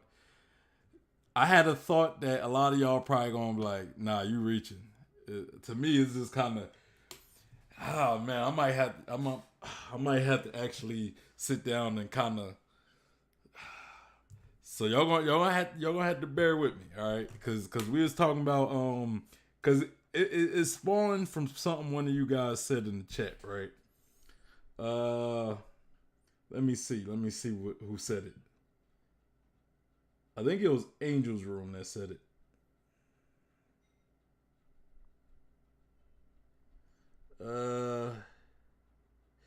Angel Room, you said, and I feel Luffy will meet Emo a few arcs before the final battle. That made me think, right? Like, okay, what if Luffy already met Emo? What if we met Emo already? Like, what if Emo was a character already introduced? Who would it be? You know, now I can't really guess. I don't have an answer for that, so I'm not going. I ain't even gonna try to guess that. But I'm thinking maybe we could have met Emo already. And then another thought, an even crazier thought appeared. And this happened like literally a couple minutes ago. So again, it's not a theory. What if Emu is a very important person? Now, Emu is a very important person, but I don't mean to the story. I mean to Luffy. What if, because we're sitting here calling Emo a woman, right? Like her, Emu's a female, right? And I'm thinking like, whoa. Now this is wild, but what if Emu is Luffy's mother? I don't really know how to put this together, so because again, I just thought about it. But what if Emu is Luffy's mother? Think about it. Like we don't know anything about Luffy's mom. She's a complete mystery at this point. Then we got Dragon. You know, there's a lot of speculation of what Dragon could be or like his history. I've heard theories about maybe Luffy's mom being a celestial dragon, and maybe Dragon married her or whatever. Maybe she got killed. I don't know. And I'm thinking like maybe what if Dragon like met Luffy's mother and didn't know she was Em at the time, right? Like maybe he realized later, and then that's kind of what kind of separated them. Like he realized her true nature, and ever since then he been working in order to stop her, right? Like Ian could still be immortal and everything. Ian could have still lived way before Dragon, but maybe Dragon met her and didn't know she was the king or the queen of the world, but maybe eventually found out, and then found out what all this stuff she was responsible for it, you know. And I was already talking about Ian possibly being a tragic character, so that could also play to that, right? Like it's something that she don't necessarily want to do, but it's something she believes she has to do. Man, hey, that I might have to explore that thought a little further, maybe later down the line. But I thought that was just an interesting idea. I just kind of that just popped into my head, right? Um,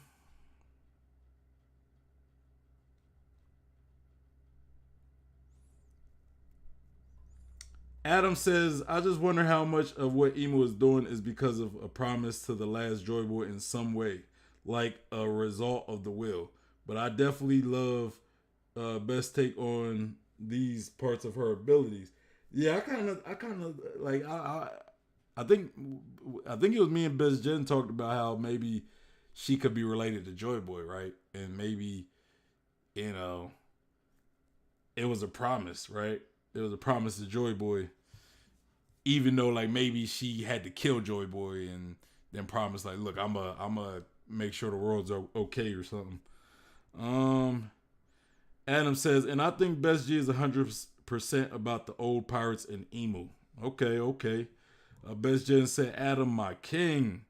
And we got Cube talking about, hey, Adam, welcome back, Cube. Best Jen said, Dragon is Emu. Craziest wild take. I didn't, now that wasn't it, but that'd be even wilder right there.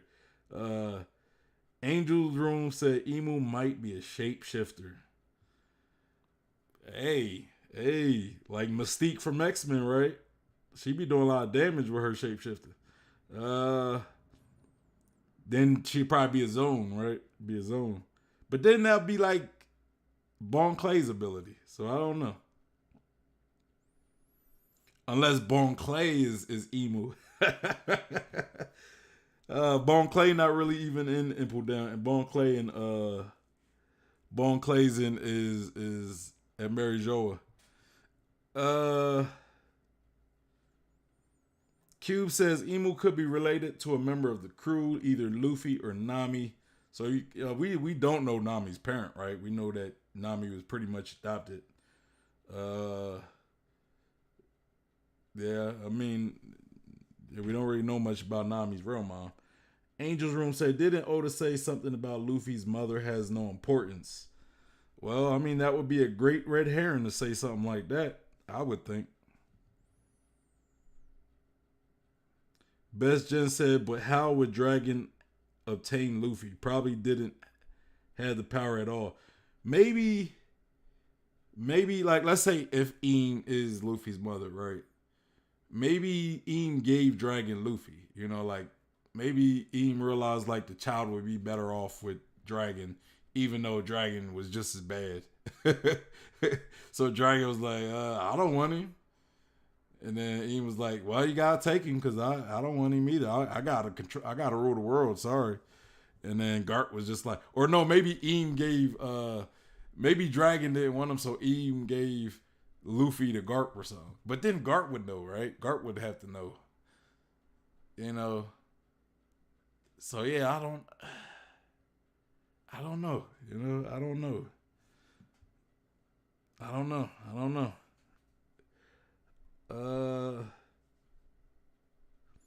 Angel's Room said Luffy, a voice actress, asked about it, and he said he doesn't plan on exploring Luffy's heritage.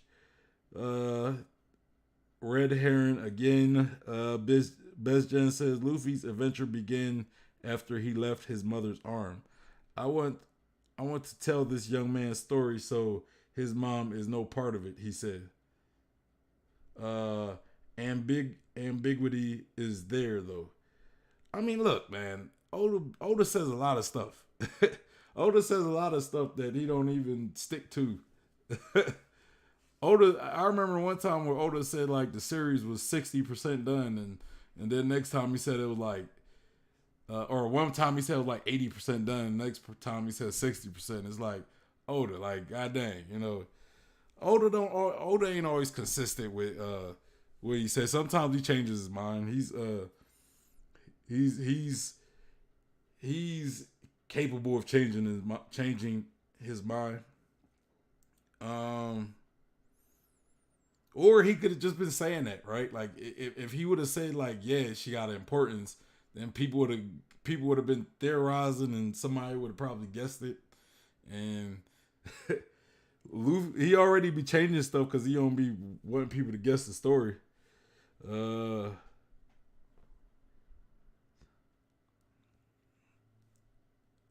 Angel's Room said Luffy's adventure began after he left my. Read that already. Or y'all both said that. Angel Room said, "Oh shit, I didn't notice." Best Jen said it. Best Jen said, "I like the idea of Dragon knowing the importance of his heritage. Maybe even original sun god Nika line, and that he had to create offspring to continue the chain if he dies. Most likely scenario." It's interesting. If Dragon knew about Luffy's potentially being Joy Boy, right? That'd be pretty interesting. Sorry, didn't want to derail. My bad. It's all good. Adam said, "I really wonder how much Luffy and Dragon really align ideal wise." I think they align to where like they do good for people, but I think Luffy just want to be free, right? Where Dragon, he actively tries to disassemble the oppression going on. Luffy does it too, but he more so just kind of stumbles on things, right? Because a lot of times he's just looking to have fun, but every time he's looking to have fun, there's just always something happening in the world, or wherever he's at. So, but still pretty similar.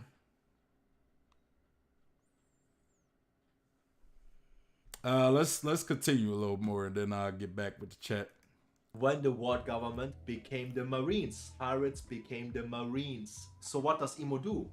She takes control over pirates, Karibo and Cavendish. And mind you, Karibo and Cavendish, they sound very similar, don't they? And then we have another low-key hint given to us that suggests that maybe Hakuba is not the other personality that is in control of Cavendish. There's a very subtle but meaningful hint, because what does Hakuba literally mean? It translates to white horse. But that doesn't make sense, right? We see even Cavendish riding a horse. So what is the defining characteristic of a horse? What does occur when a human interacts with a horse? The human is in control of the horse.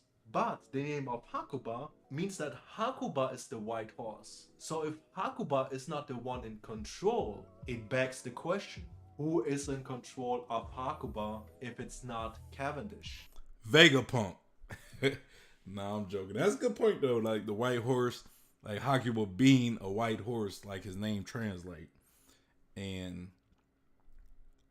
Eam or somebody, possibly Eam, Rodden said white horse, right?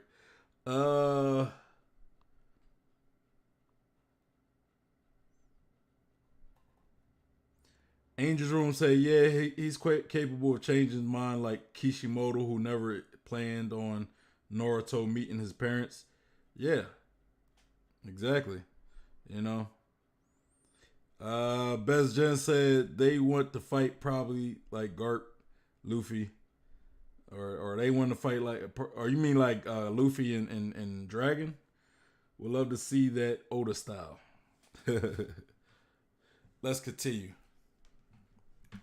And then we have like small to huge things we could be focusing on, like the sword of Cavendish being Durandal. Durandal is believed in mythology to be Excalibur. Then we have the connection to Great Britain, King Arthur, the Round Table, the Reverie, the King's Council. We have stuff like Cavendish being upset with Law, who has eaten the Opi Opinomi, the food that made Emo immortal, and many such things we could focus on. But I know what you want to hear. You have seen this the whole time. The What do I scene want that to hear? nobody has yet figured out. Sorry, you might overlook this entire mystery if you don't focus on it like a madman, as I did. And I definitely have issues. There's a lot to talk about, quite frankly. But the point is, Hey, Best Jen, you do got issues, man. You do. No, I'm just teasing, man. I'm just teasing you.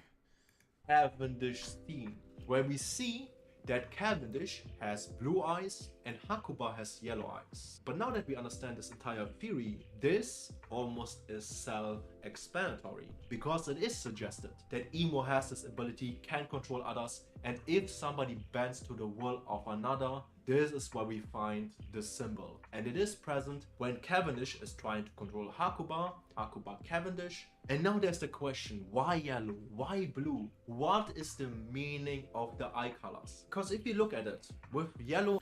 Hey, I mean, what if Mihawk is, what if, dang, man, like, what if Eam is controlling Mihawk this whole time? That's wild.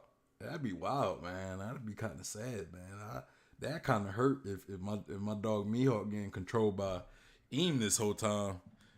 Like, Eam is Cavendish and the world's greatest swordsman and the king of the world. God dang.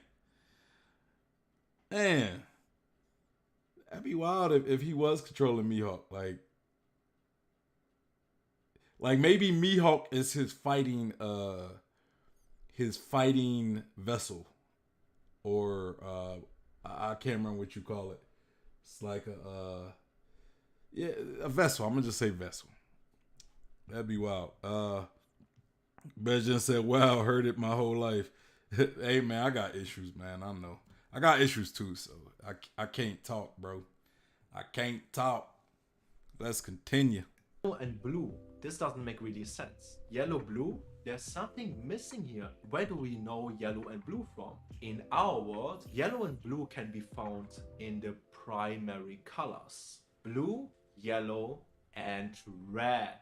And you might be thinking, hey, these are the three primary colors, but what does this have to do with One Piece? This color scheme is an integral part of the story of One Piece. Don't believe me? Look at the main character, his design. What colors does he have? Red, blue, and yellow. What a coincidence. Then we also have Haki, who... Eam being Luffy's mom confirmed. Best Jen just confirmed it, right? Y'all heard it, folks. Because Eam is controlling Cavendish with blue and orange using Luffy's color, using her son's colors. Bars. Mic drop. Mic drop. Mic drop right there. That's it. Say no more. That's it. We got the answers. Now let's continue though. Who we can associate with these three colors. Red is Armament Haki, Observation Haki is blue, and yellow is Conqueror's Haki, but even cooler and more on the nose, the three admirals. Red, blue, and yellow. Akainu, Aokiji, Kizaru. And I still haven't talked about the colors of One Piece. Maybe I'm gonna do a mega video, who knows. And to prove it furthermore, what are the secondary colors that you can create by mixing the primary colors? Orange, purple, and green. And what are the colors of the secondary admirals? The purple tiger, the green bull. And you might be thinking, wait a second, isn't Kizaru yellow? Yes, he is yellow. But he's the only admiral that stayed from the original three ones. So what did Oda do in his genius? He gave Kizaru yellow and orange. So yes, Oda planned the entire time for the admirals to switch, and the Kizaru is the only character that remains in the admirals. It was all planned all along. A true Goda moment, quite frankly. Hey, you heard it there, folks, right there. Kizaru being the strongest admiral confirmed, because he's not only the OG, he's still around, and he has two colors when everybody else just got one. Why everybody else got one color? Why did the fleet admiral get one color and Kizaru got two? That means he's twice the admiral of Akainu. He's twice the admiral of Aokiji. Man, y'all better put some respect on Kizaru's name, man. Y'all better put some respect on his name, man. The best Jen said, feels amazing, man. Dude, man, you dropping all these confirmations, these confirmation bombs. Angel Room talking with the LOL. Calm down, bro. Nah, man, I ain't calming down. Turn down for what, man? Turn down for what? Kizaru is the GOAT out here, man. He yellow and orange. You know what I'm saying? That's two colors, man. That's two colors. If If you ain't count that, I'll help you count. Let's go. Yellow, orange, 2 right there, 2. I'm messing with y'all, but let's continue though. So, the 3 primary colors. We look at Cavendish eyes. He has blue, he has yellow, and what is missing? Red.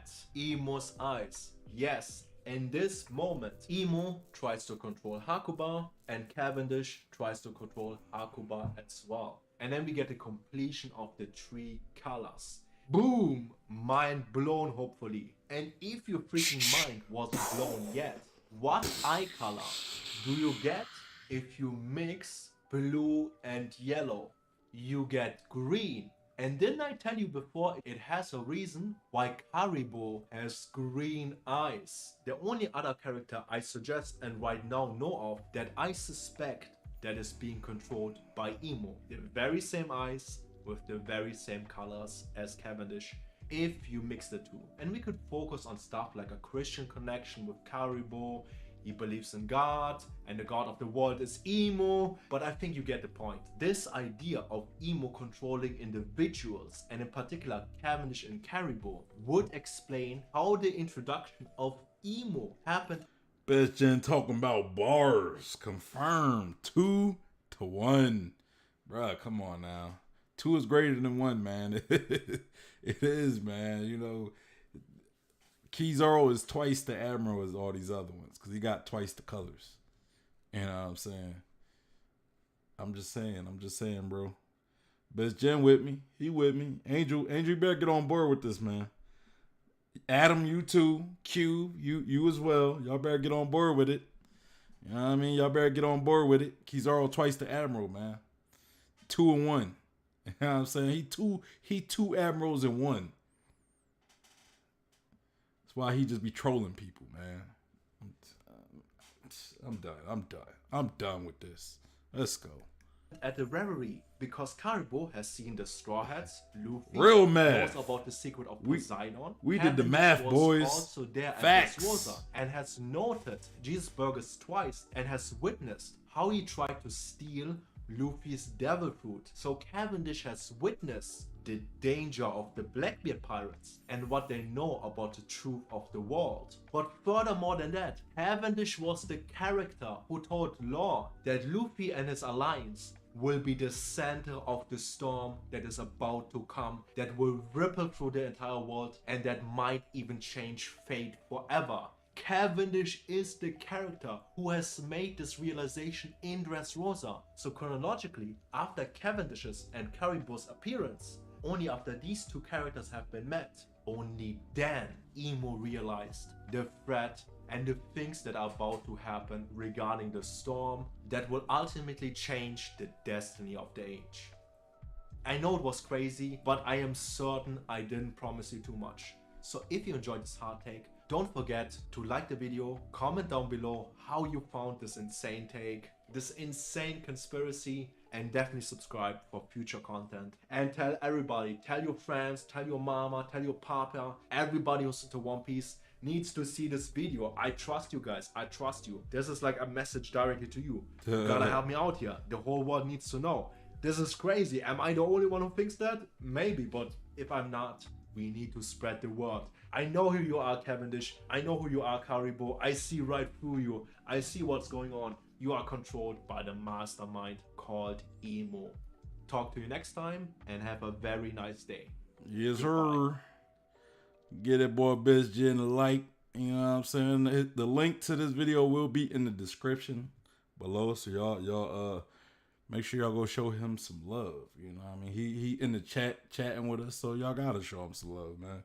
Angel's Room said, of course he's twice the Admiral. He the only who still hold the title Admiral. I mean, when you that great, you know. I mean, he could have been the Fleet Admiral, but he didn't want that responsibility because when you the GOAT, you don't need that type of responsibility. I mean, look at Garp, man. Garp could have been the Fleet Admiral plenty of times. But he's like, you know, I'm too strong. I don't need such troubles. That's what Kizaru's like Garp out here. He said, Best Gen said, fun take for sure. Longest shot, somewhat credible. Yeah. And then Adam with the flames, the flame emojis. But I also want to do another video, guys, because I told Monkey D Preach that I will react to their video today, and it's a very short video, so it's not like it's not even it's like what two? It's like 3.5 minutes. So yeah, so we're gonna talk about this. We're gonna get into this video, and yeah, let's do that. Let's do that. But this video is called Sanji's Darkest Secret Exposed. I wish I could unsee this. All right, so I don't really know anything about this video. I ain't watched a little bit, and I'm not going to speculate too much of it. It's a short video, so this video will also it's also in the description box as well. So y'all make sure y'all give Marshall D Preach and Wizard of Oars, because they done merged your channels now. Now it's not. See, this whole time we thought it was the Marshall D Preach Devil Fruit, but it's really the Hito Hito no Me Wizard of Oars model, right? That's what the Marshall D Preach Devil Fruit is. This whole time we thought he had the Yami Yami no Me, but he really had the Hito Hito no Me model. What's it called? Wizard of Oars, right? And Best Jen said, let's freaking go. Angel's Room said, the higher the rank, the higher the leash. Yeah, the tighter the leash. Exactly, right? See, and that's kind of like, a lot of people think rank is always connected to how strong you are. It does have something to do with it, but it doesn't always mean like an admiral couldn't be stronger than the fleet admiral, or a vice admiral couldn't be stronger than admiral, right? Now, even though, like, because a lot of people even go suspect that Garp would have probably killed Akainu. I don't think so. I don't think he was going. I know he said that, but saying it and doing it, two different things. Akainu was, I would say, at that point, Garp was out of his prime. Even though he probably could have gave Akainu a hard time, but I don't think it would have just been like Garp killing Akainu easy as hell. Like, it wouldn't have been easy. A lot of people act like that would have been an easy fight. Like Akainu not just going to lay down for the man. But anyway, let's get to this video. Let's get to this video by Marshall D Preach. Sanji's Darkest Secret Exposed. I wish I could unsee this. No coincidences exist in the One Piece world. Today I will tell you a secret that Oda has left hidden in plain sight. The Vinsmoke family's darkest secret.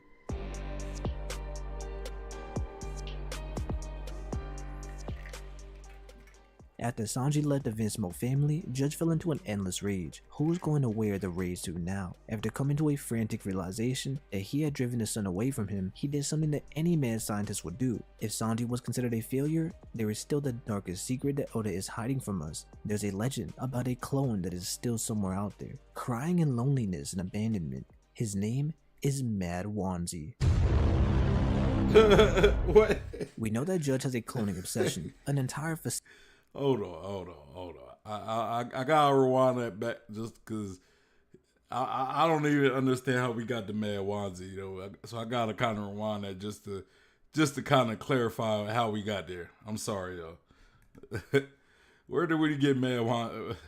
I was like, Mad Wanzi, who is that? And then I remember the guy, the noodle guy, the noodle chef, who Sanji fought on the sea train on the way to Ennis Lobby.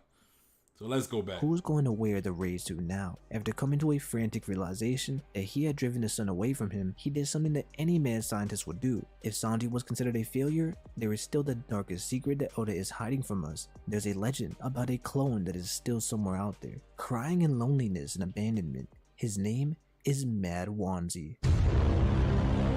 Wanzi.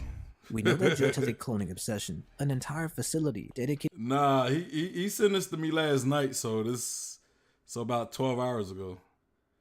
Yeah. Yeah, so he sent this to me late, like yesterday. You know what I mean? He sent me like last night. I don't know why I said 12 hours ago, because it was definitely it wasn't this morning. But whatever. You know, it says the day though. But yeah, I know. I'm sure he sent it yesterday. So unless he changed the date, but yeah, let's continue. Dedicated to the project, Sanji leaving was the perfect opportunity to put an insane ambition to the test. Wanzi is the result, a failed clone replacement of Sanji. Wanzi is the only man in One Piece who loves cooking just as much as Sanji. And to make matters even worse, Wanzi ate a smile devil fruit. He was a failure, a gross, worthless disappointment to judge. Maybe we can use him as a test dummy for the terrifying side effects of the smile fruit. We know the former match crew were all in touch on their own different expertise. Caesar and Vegapunk are only a call away. How can I prove this? Well, Wanzi, his real name is Mad Wanzi, a reference to the Mad Science Group. Oda clearly points this out, with the word mad on the back of his shirt. And Wanzi also can't properly show his true emotions. He always has a smile on his face, and has his own... Yeah, I mean, he do got them swirls on his cheeks. I mean, like they are just like always there. He don't got the swirl eyebrows, but he got swirl cheeks. So maybe, I mean, he could. I mean, I don't know if I believe he's a clone, but he could be like some scientific, creation or something.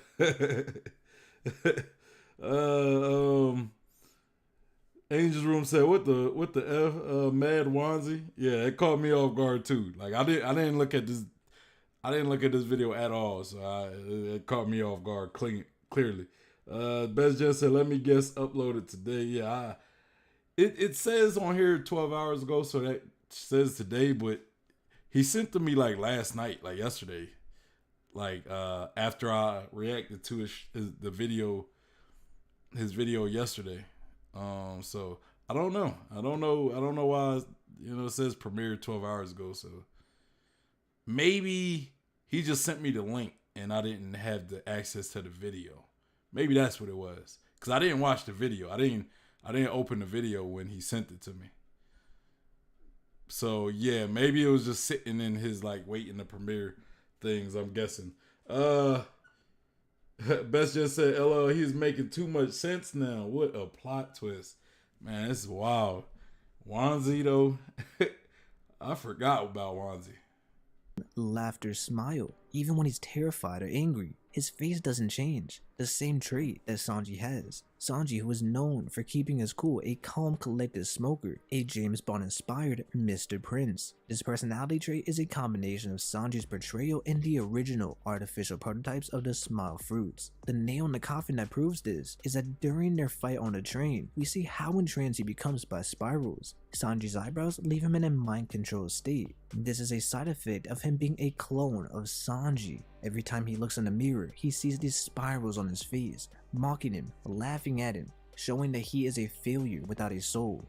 And besides the spirals that mimic the curly eyebrows, Sanji kicks his face so hard that he rearranges it, and Wanzi loses his temper because he is mutilated. The personal grudge against mutilation is ironic because he is a test tube baby created in a lab by science. It's ironic that Judge created Wanzi as he would inherit the raid suit. In the end, he was nothing but a failed experiment. Wanzi was never able to use the Ray suit. No matter how hard he tries to let go of the past, he ends up coping by creating a raid suit out of ramen. The Vince Smoke's darkest secret, Sanji was replaced by this. This dark truth will come back to haunt Sanji one day. Wanzi is somewhere out there. He is the true lurking legend. His face never changing. The true Sanji's lurking body legend. is feeling a little weird during Wano. Oh my! This is a sign that Wanzi is near.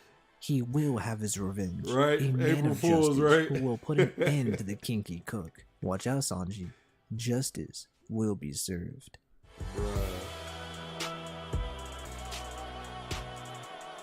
Hey man, shout out the Monkey D or Marshall D Preach and Wizard of Wars for the video. That is wild. That's funny though. That definitely was. I'm glad he sent that to me, man. I'm glad he sent that to me. Man, oh bro, Wanzi, goddamn Wanzi. Yo, Wanzi for president, Mad Wanzi. Bruh, that was awesome. That was awesome. So yeah, that's all I got for the videos, y'all. Best Jen, I don't know if you want to still hop on. I know it's kind of late where you at. We probably do it for, like 15, 20 minutes if you want to hop on at this point, Ain't no biggie. Or I could just wrap up and we could probably, collaborate sometime. Q said, the minute I saw Wanzi, I knew it was an April Fool's. Yeah. Hey man, I'm glad I reacted to it. It's a good way to kind of yeah, it's a good way to wrap. It's a good way to kind of wrap the stream up. Best just says 2 a.m. and my nieces are staying over. Can't talk loud. Tomorrow I might have time.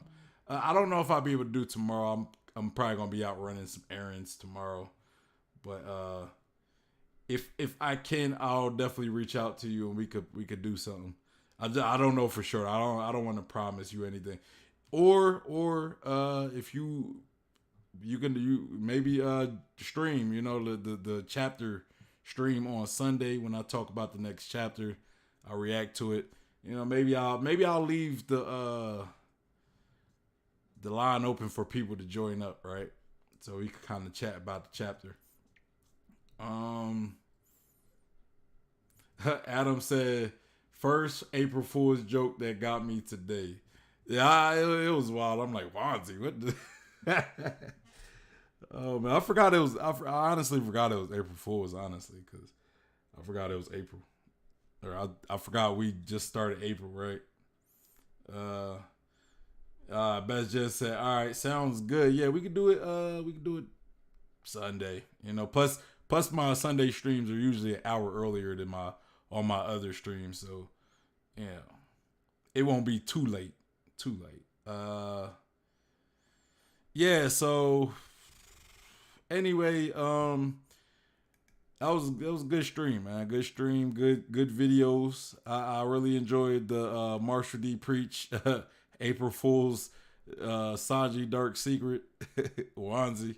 Bro, it'd be wild if, let's say, there is some actual truth to that, right? What if Oda really does like go that route and make Wanzi something? Like, I mean, bro, like, I ain't gonna lie, the I thought the theory was wild. Like, I knew it was like, okay, he's playing around on this one.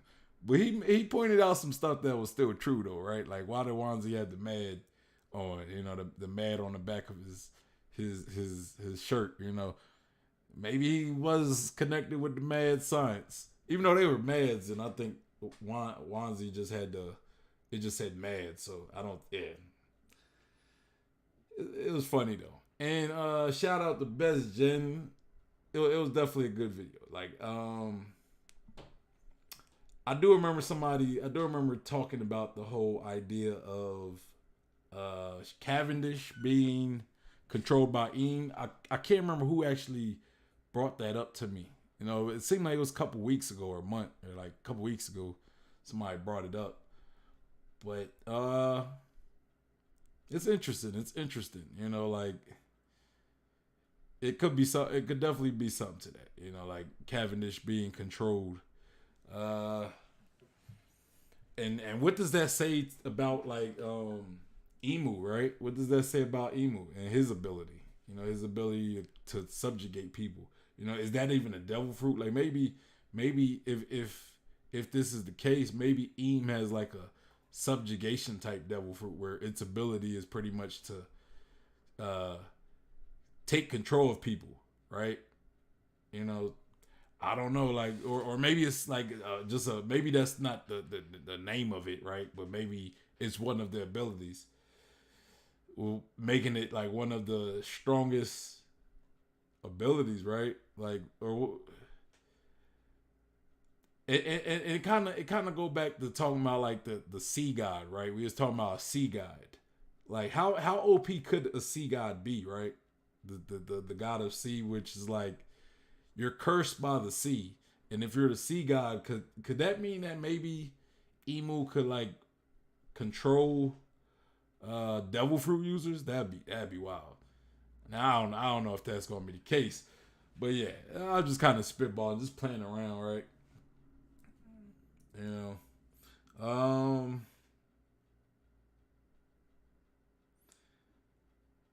Ain't Best just said, all right, sound good. Angel's Room said, great stream. Appreciate that, Angel. Best Jen says, some stuff can be foreshadowed. Hints about Sanji's past. I mean, look, I'm not gonna lie. That might have been a April Fool's joke that Marshall D. Preach posted. But I think there could be some things with maybe just a bit of just a hint of truth in there, right? Just a hint. Uh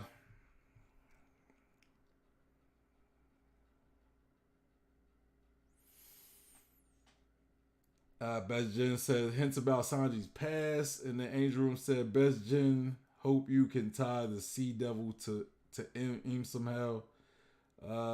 Best Jen said I think that one is easy, but needs a lot explaining. Well, we'll be here when you're ready to do that. Angel Room said, and it seems in other translation it's called the Creator of the Sea. Okay. And Best Jen said could talk about on the stream and see Blunt's perspective. Yeah, man. Like we could maybe if you maybe after we think about that like after a while you probably